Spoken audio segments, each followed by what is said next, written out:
I would say to them, if you're going through a really, really bad time, don't let it define you. Don't let it be permanent. Things do pass. Often if we're in a certain space, we kind of think, this is it, man. I'm never going to get out of this. It's hard. I think you have to be really organized. I've never been a naturally organized person because I'm a very creative type. When I'm ready to retire. I don't think you're ever going to retire, but it's... Yeah, I probably won't. So you've been nominated for the SAPIN Investor of the Year award in the women category. Correct, yes. And how are you feeling about that? Congratulations. Thank you so much. I think I can take this moment and give you a round of applause. Thank you so much. Yeah.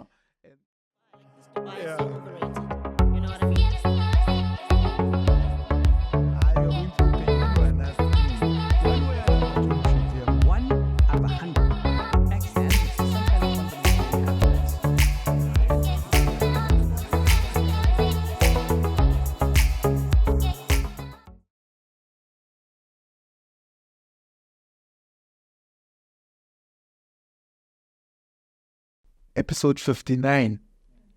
Wow. Welcome to the It's More Than Just Money Movement channel. If you haven't subscribed to the channel, remember to first actually click on that subscribe button. Before I reveal the person that I'm sitting with right now, click on that notifications bell. As you know, we bring you amazing guests from different walks of life, people that are sharing strategies, wisdom, knowledge, but most importantly, people that are willing to put themselves out there, build the community, build businesses, as well as provide knowledge for people to also grasp. And today, I'm sitting with Julia Haddon. Is it Haddon? That's correct, Julia yes. Haddon, she's a property investor. She owns multiple properties. She's an AirBnB specialist, and she also has student accommodation. But we're going to delve into her story because as we're chatting before we started this interview, she was telling me that she has a background in design and marketing. And I said to her, it's most probably the reason why she could be doing well in Airbnb, because that requires some level of design and some level of marketing and understanding of the property industry. It's good to have you here. Thanks so much for having me. It's an absolute honor, and can't wait to get the convo going. I always say to people, before I see all the glory that they have, I always want to know what the story is. A lot of people always focus on the glory that they see. I mean, this is what this person has achieved. But we hardly focus on what the story is. And I'm interested to know what yours is. What's your story? I mean, if you want to start your story right now, how would you start it? Right, so I was involved in design and marketing as a graphic designer. And for years, I wasn't really happy in what I was doing. And I was also concerned for the future, concerned that I wasn't going to be financially free when I got older. So one day I was sitting at my desk and this advert came up that was advertising to go to a property seminar. So I decided that I would attend it. So I went off to the seminar. I've always loved property. It's always been sort of in the back of my mind, and the possibilities that you can actually realize with property. And I mean, not only the money, I just love the actual tangible property. Anyway, I went off to the seminar. There was a lot of hard sales going on, but I looked past that. I love mentorship. Yes. But I loved what I was hearing, and I was excited about it. So I decided to sign up. So I signed up for a 2-day course, and then at the 2-day course, I signed up for the full mentorship, and I began my property journey then. And I promise you, it's been a roller coaster ride. There's been highs and lows, but it's been such an exciting journey. I'm loving what I'm doing. And I've never looked back. I've just gone from strength to strength, and I've kept on educating myself. I've kept on finding new mentors and increasing my network. And so that's what's brought me here today. So before you actually jumped into property, how many years had you spent in design? And what had you been up to prior to that, which led to you getting into design? So I was always like very artistic. I had artistic ability, and so I decided to go into a creative field. I did a 3-year diploma back in 1998 to 2000, graduated in 2000. And then from 2000, I was doing graphic design. And, Was it popular then? I mean, graphic design in 1998. Yeah. I can't imagine it being a thing. It was just going from the stick and pluck stuff to actually going onto computers. So the very first flyers, from actually like doing physical, because there weren't really computers, there weren't computer programs. So we literally had these big Apple Macintoshes. And if you applied a filter in Photoshop, you would press the button and you would go and make yourself a cup of coffee so that the computer could think about it. That's how slow it was. Sure. So it was literally hours and hours and hours to do something decent. They were very old machines. And that's where I started. And then, I grew from there, and eventually I worked for myself. It was nice, the fact that I could have flexibility, because I had... Design still. Yeah, so I had 2 children as well. But yeah, I mean, I got to a space after like 20 years, like I'd really had enough. So you really had enough of design as a business or design as a career? Because there's a difference between the two, right? You've been in it maybe almost 20 years. You see this advert, but you've had enough. What exactly were you enough of there? Well, I think, with design, I think one needs to understand that you're selling your time. So there's only, I mean, you can make a business of it, but I just didn't want to go down that route. I started just losing the love for the actual design as well. Okay. Yeah, so I think for me, it was time to move on. As I say, I was selling my time by the hour, but I saw the possibilities that, property, the doors that property could open for me. So when you started in property, I'm sure there were a couple of challenges that you faced. Do you mind sharing what those challenges are and how you overcame them? Yeah, so I think, with property, I think there is quite a big fear factor, because you're dealing with, a lot of money. Buying the first student house, it was a leap. And actually, when I bought that first student house, it was in the middle of COVID. Half the students weren't even attending varsity. And so everybody was nervous of doing this strategy, because what if the students don't come back? Yes. What if they study from home? Are you even going to need this? Are they even going to need a place to stay near the varsity? However, I believed strongly that things would eventually, from COVID, things would get back to normal. Mm-hmm. So I took the leap. In the middle of COVID, I had a house with half the number of students in it that were supposed to be there. I took the leap, and so it was a bit nerve-wracking, because that was my first deal. The house was 1.7 million rand. And your strategy depends on that. But I did all the marketing, and I got all the students in, and the following year I had a full house of students. So that was really, really good. I think, because property requires you to take bold steps, and you need to be able to take those bold steps and step out of your comfort zone. So what I've seen with property is that, a lot of people let the fear prevent them from taking action. So there's actually quite a lot of mindset work that one needs to do in order to be able to take those bold steps.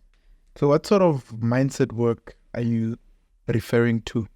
Because I know when it comes to mindset, you might be meaning one thing, but another person might interpret it as another thing. What is the mindset work that you did? And maybe perhaps I can ask this question and say, is it because there was some education and training that you went through before you got into property, which shaped the mindset? Or did you intentionally build the mindset first and then do the course? I did the course first, but some of the course material was actually mindset work.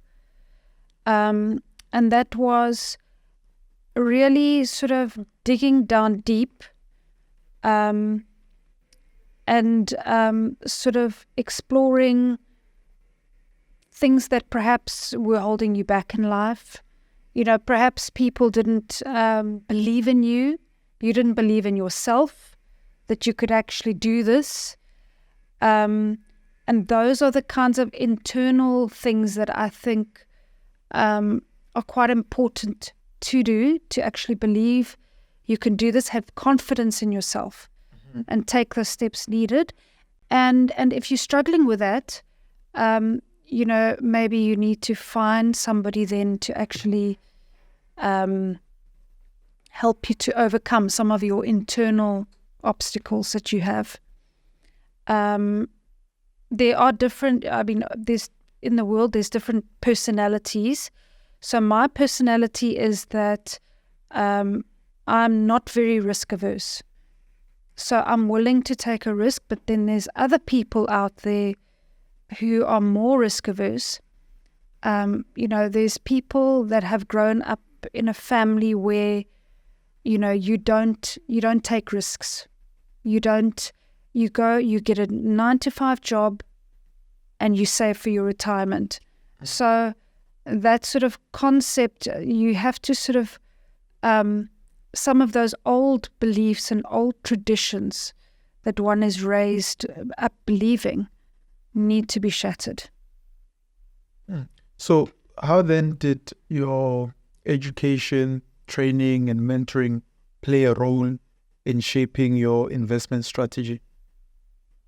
So it definitely, the education of sort of, let's call it myth busting, those traditional sort of value sets, and moving past that in order to actually believe in the strategy before you even do it. So you need to believe in that what you're doing is not like playing with fire, very risky act. You actually need to believe this is going to work, you are going to build wealth, and you're going to be successful. So you need to kind of, in your mind, you also need to envision yourself as successful. You need to have that picture there to get you to that level. So it's a mind shift, from your own traditional beliefs and maybe the beliefs that are holding you back to what's actually achievable. Doing your vision boards, putting on your vision boards how you see yourself in the future. If you can see it, you can believe it. So it's almost like you should also brainwash yourself a little bit. So it sounds very complicated, but it works. I think another obstacle that investors starting out face is that if your spouse or your family doesn't believe in it. How did you overcome that? Did you experience that yourself where I did. Your spouse was not? He was, he's more of a risk, he's not a risk taker. And so he's much more conservative. So what I actually did is I took him along to a property seminar to try and educate him as well, so that he could see, what the thinking was, what the strategy was all about, and trying to inform him. And luckily, that did actually go a long way into convincing him to do this, or to support me in doing it. So that is an obstacle. And, couples need to sit down, they need to talk about it, and they need to, the person wanting to actually do the investing needs to try and educate the spouse, because otherwise that spouse can really hold them back, because it's very difficult to take action if somebody's saying, no, this is not a good idea. So it can be quite an obstacle in this journey as well. Yeah. So you started with student accommodation. That's correct. And then later transitioned into Airbnb. What motivated the shift? I mean, student accommodation, Airbnb, it's quite a big difference between the two. Yeah, there is. So there were quite a lot of strategies that I was interested in. The people that I mentored with the company, they are Riches and Beyond. And at that point, they were very much focusing on the student accommodation strategy. And that strategy led me to acquire property. So that was great for that, and also give me some cash flow. However, I got the Airbnb fever. So I met somebody, actually also a coach and a mentor, who is an expert in Airbnb. I got chatting to him, and I decided I was going to try Airbnb, because Airbnb is a fantastic cash flow strategy where you don't even need to own the property.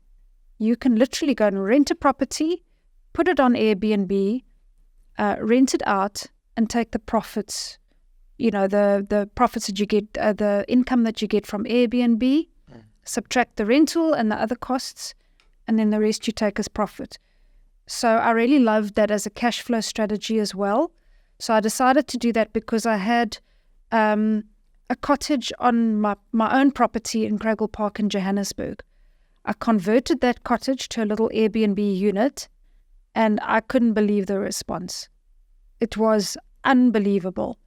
That place is fully booked, and it was making a lot of cash. So then I decided to put another cottage on my property, and I Airbnb'd that one as well. And now I'm actually, because it's quite a big piece of land, I'm actually thinking of doing even another one. Wow. So it started off with that. And then I decided to do the rent-to-rent strategy. I decided on the Cape Town market, because that market is really, the tourists love Cape Town. And they flock there, especially over summer. They bring dollars, pounds, euros, and they spend. They spend top dollar. They spend top dollar. So at the end of 2022, I aggressively went in trying to get properties. I got a property in Clifton. I got a property, these are all rental properties. I got a property in on the foreshore, De Waterkant, Camps Bay. So I just went on an Airbnb spree, just acquiring all these properties. And that worked phenomenally well over that last period. So I'm still now in that space of acquiring those properties. I'm looking at another property at the moment in Camps Bay, 3-bedroom luxury property, very close to the beach. I'm looking at doing that as a next deal. And then while that's all happening, I want to also still do some other property strategies as well. Right. Like acquiring blocks of flats and things like that. So what factors do you consider when selecting a property for Airbnb versus the traditional rental market? So I put myself in the shoes of my target market. What do they want? What do they require? I try to always go for properties with a wow factor. So I don't often take a property without a view. I look at location. Location's very important. Where is it close to? Is it close to the beach? Is it close to shops? Is it close to, tourist spots? But there's other strategies as well with Airbnb that you could use. For instance, are you close to a hospital? You might have people coming in to visit relatives in a hospital. So location is very important. And then, because of my design background, I love the aesthetics of interiors. And what I've noticed is that my clients really appreciate it as well. So if you can add that flavoring in, it's just another draw card for people to come in, and they really appreciate the small touches and all of that. So I spend quite a lot of time considering every aspect of the property, from the design interior to every little amenity that they could possibly, within limits, look at amenities as well. And that's worked very well for me in my favor, yeah. Awesome. So take me through the decision-making process that you applied when you acquired the 5 luxury apartments for Airbnb in Cape Town. I mean, Sure. you could have done it in Sandton. You could have done it anywhere else, but you chose Cape Town for a specific reason. And I mean, Sandton also has international guests as well. It does. Right? And I'm actually intending on doing some Airbnbs here as well. I'm going to actually balance the Cape Town portfolio with the Joburg portfolio. I'm actually going to be looking at buying properties here in Sandton because the prices are much nicer, especially at the moment. Much nicer than Cape Town. There's a hint there. A very attractive way to acquire assets. Okay, so Cape Town, in season, as I said, the tourists come in and they spend top dollar. So you can make a lot of money because of the spending power of the tourists, and because Cape Town is a major tourist destination. So I did all my figures. I looked at all my figures. There are platforms where you can go and actually look and see what the statistics are to inform your decision. So, I mean, managing properties in multiple locations, especially a diversified portfolio like student accommodation, Airbnb, is not an easy thing. So what sort of management strategies do you put in place for you to ensure that everything runs smoothly? Yeah, it can be really, really tricky, and it's much easier if you're there. If you're not there, you just need other people to back you up. That's the most important thing. So you need a property manager on the ground, preferably. At the moment, I don't actually have a property manager, although I have somebody helping me with guest communications and coordination of cleaners. Because when you're looking at multiple properties, it's a lot of admin work, a lot of communication, a lot of coordination. There's lots of moving parts. And if you drop the ball, then your guests are going to suffer, and then your business is going to suffer. So you can't afford for that to happen. So you need people helping you run this thing. So I've got quite a lot of suppliers down there, contractors to help me. And then I do go fairly often, like a few times a year. I go to Cape Town. Because as a business owner, you will know that no one can replace you. You see things in the property, it's your baby. You care the most about it. So I do like to visit my own properties as well and just check everything and inspect everything. So yes. So you just need to have the people to help back you up. Yeah. You need to have a team that you can rely on. I guess people will always be at the center of every business, isn't it? Despite the Exactly. fact that you have systems, you'll always need. Property is a people's business. For sure. And speaking of that, you said that you are considering like exploring the Sandton market. Yes.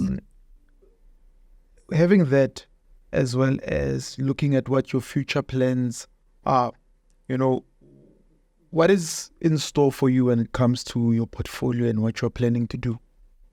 Are there any new markets or types of properties you want to tap into? You mentioned the fact that you want to try other types of properties as well. So what is more interesting for you now when you look at the market? I think I still want to expand on my Cape Town portfolio.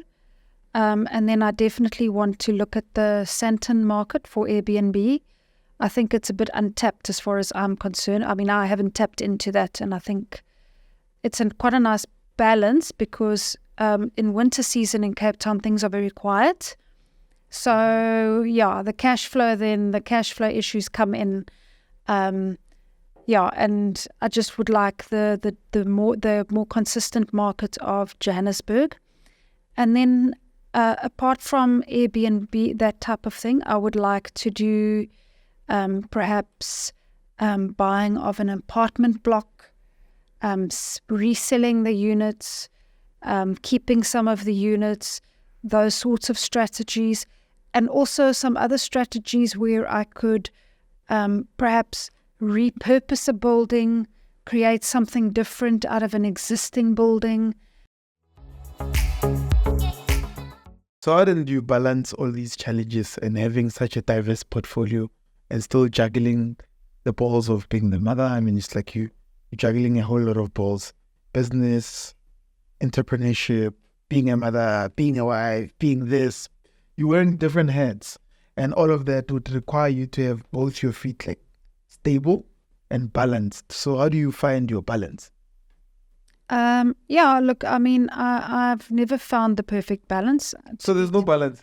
To be quite honest with you, it's very difficult because... Thinking that you're going to give me the magic pill and say, you know what, witness, here's a pill. That's what you get for balancing. I think you have to be really organized. I've never been a naturally organized person because I'm a very creative type. My husband does help quite a lot. Like today, he's fetching the children. So that's quite nice if you've got support. You need to tap into that support. And then also having other team members, trying not to do everything yourself. So, also we can't be good at everything. I'm really good at closing the deals, at finding the right properties. I'm not so good with coordinating the cleaners, for instance, the cleaning roster.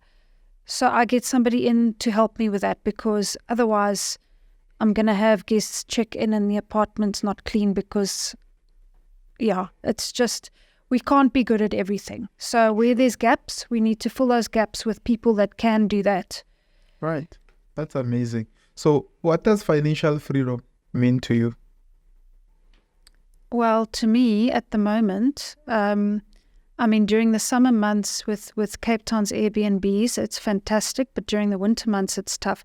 I think for me, I would just like to make sure that the end of the month is not always a worry, that my kids' education is kind of secured, that I don't have to worry, when I'm ready to retire.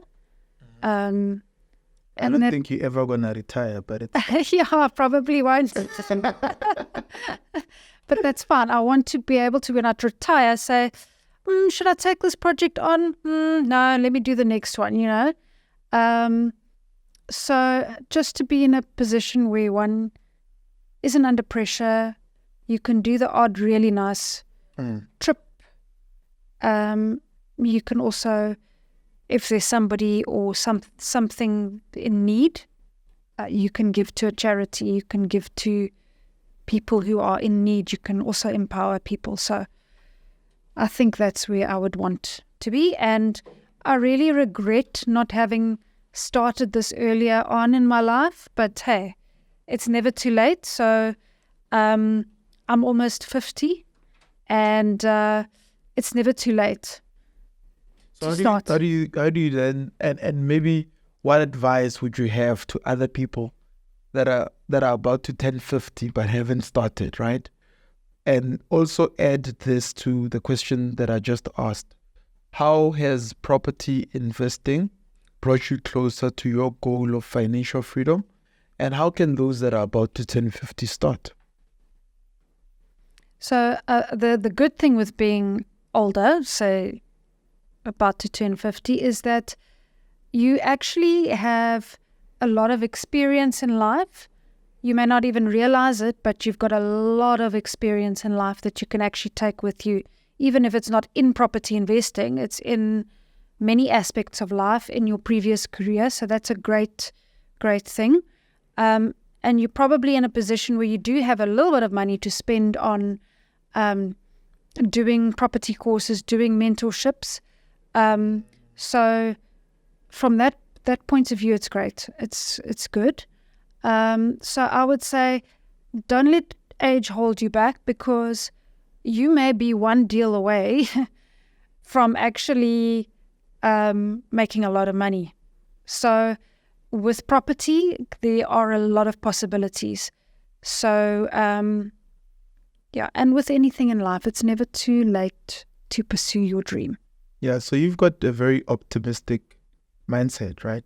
How do you think others can also develop that kind of mindset? What are the things that you can say they can do to develop a very optimistic, entrepreneurial, if I may say, mindset?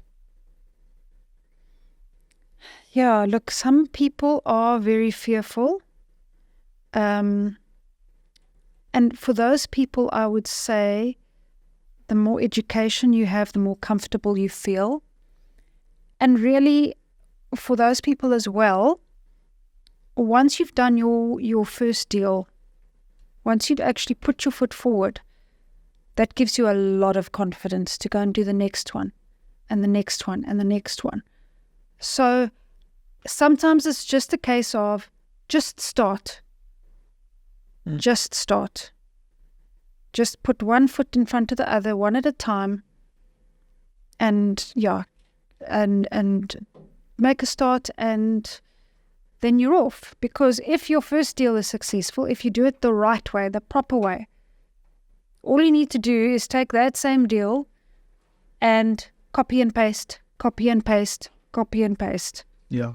I mean, we don't often talk enough about the bottom of business. And it's exactly what you say. Copy and paste is literally doing the same thing over and over and over, right? Because it's working. It's a systematic thing. But I mean, for other people, they think business is this exciting thing. And they don't realize that sometimes you have to be willing to do the boring things. So what sort of mindset then do you apply when it comes to that copy and paste? Okay, I guess it's a mindset as well. It's a copy and paste mindset, is it? Yes.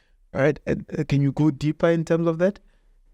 So, yeah, if something's worked, if a deal's worked, I mean, although you're not reinventing the wheel every time, it might be a little bit boring, but every next deal that you do, you're getting closer to your goal of financial freedom.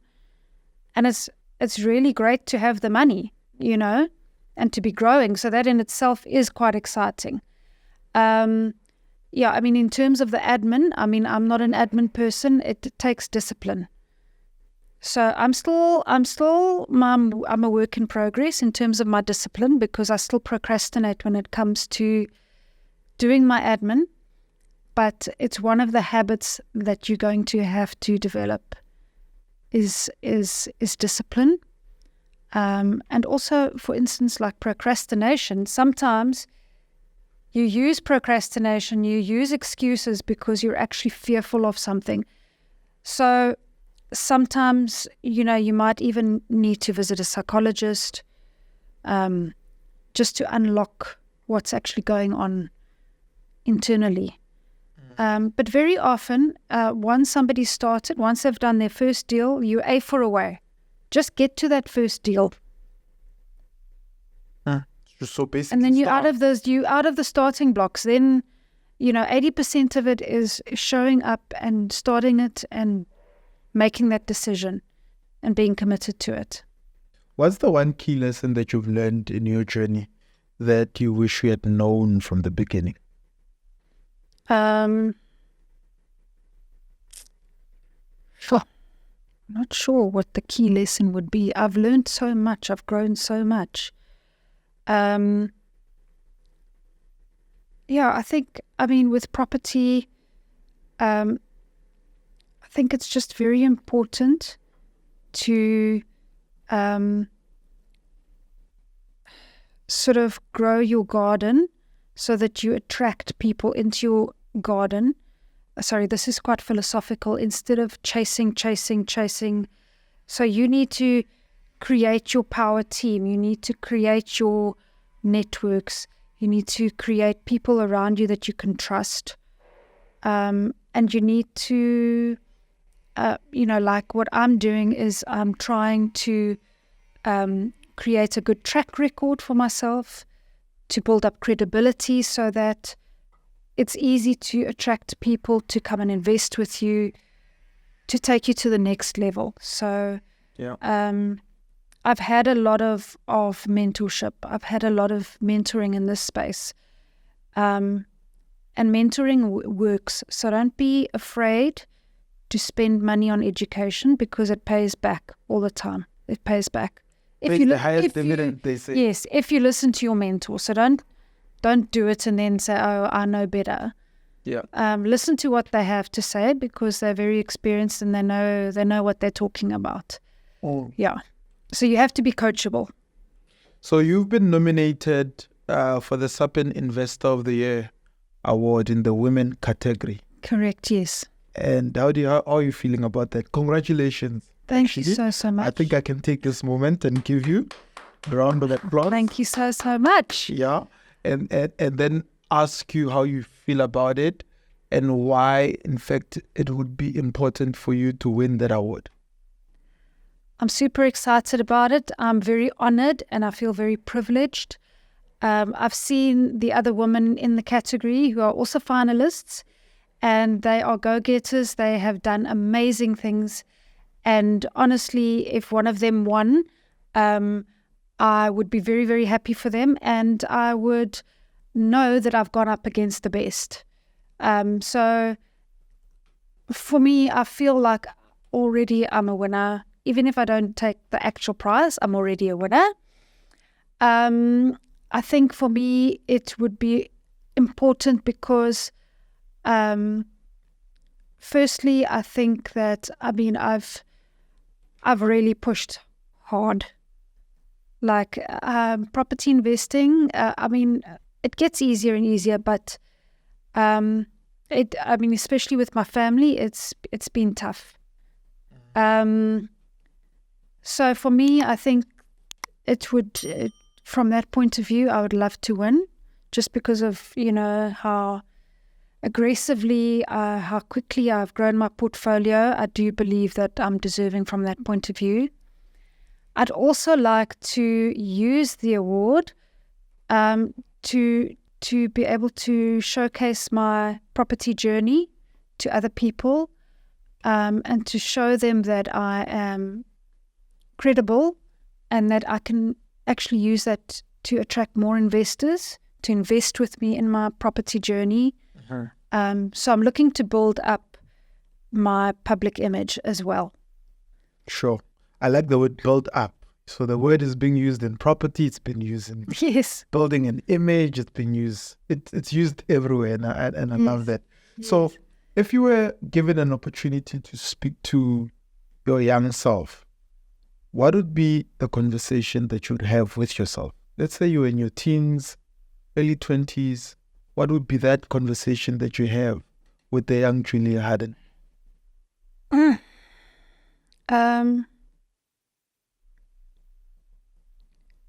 I think probably I would tell her to be more confident, and to listen to my gut feelings more, and to not sit doing something that I don't really enjoy for so many years. So yeah, I think that's what I would say.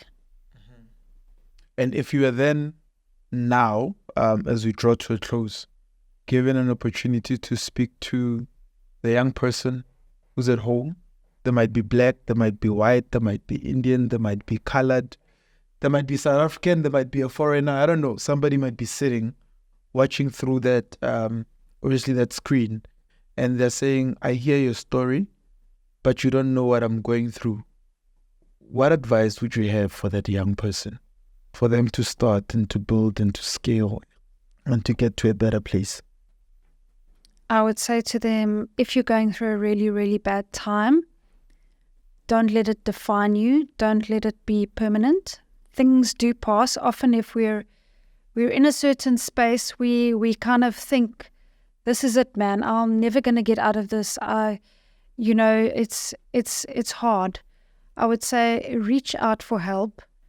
I would say, it could just be showing up to a property, if you wanted to do property, showing up and going to listen to, going to a networking session and going to listen to some speakers, just opening your mind. Keep your mind open. Keep your mind open, and don't be afraid to go after what you want in life. Life is really fleeting. So you're not in the same space for a long time. Things do pass. Times do pass. Be brave and go for what you want. Educate yourself. See what resources you can have. Think creatively about how you can use those resources, and just start. If you just start, that's half the battle won. Do you have any closing words that you want to share with us? Could be a quote from the Bible, from a book, something you heard from someone, something that's from you, something that's from your husband, your kid. Dogs talk, right? From a dog.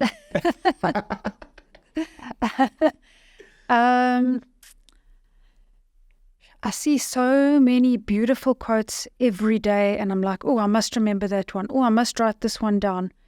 I guess my parting shot would just be, if you can dream it, believe it. It sounds very cliched. But really, to people, and I'm not even saying that, I haven't reached where I want to be yet. I wouldn't class myself as successful yet. I'm still on that journey. But you'll see from the people who are at the top, they were once where you were. So quite honestly, the sky is the limit. You can do it. Awesome. Thank you so much. It's such a pleasure. Thank you for having me, and it's been such a pleasure chatting to you, really. It's been a pleasure chatting to you. You dropped a lot of nuggets. Thank you for sharing your time with us, impacting our community, and also being that person who's taking risks, employing people, providing accommodation for people, providing hospitality, participating in the growing of our country's economy, because our country needs it. Yes. So from one entrepreneur to the other, I say kudos to you, congratulations, and may you keep growing, and may the vision expand, and may the financial freedom find you sitting down waiting for it. Oh, thank you, Witness. That's fantastic. Awesome stuff. Guys, if you haven't subscribed to the channel, please do click on that subscribe button, click on the notifications bell, share this interview with someone, so that more people can be impacted by this story and can be impacted and get knowledge in terms of how to do Airbnb and property as well. Remember what she said. All you have to do is just put your foot in the door. All you have to do is just start. Everything else will find you along the way. From me and my team, broadcasting from Johannesburg, South Africa, It's more than just money. See you in the next episode. Ciao, ciao.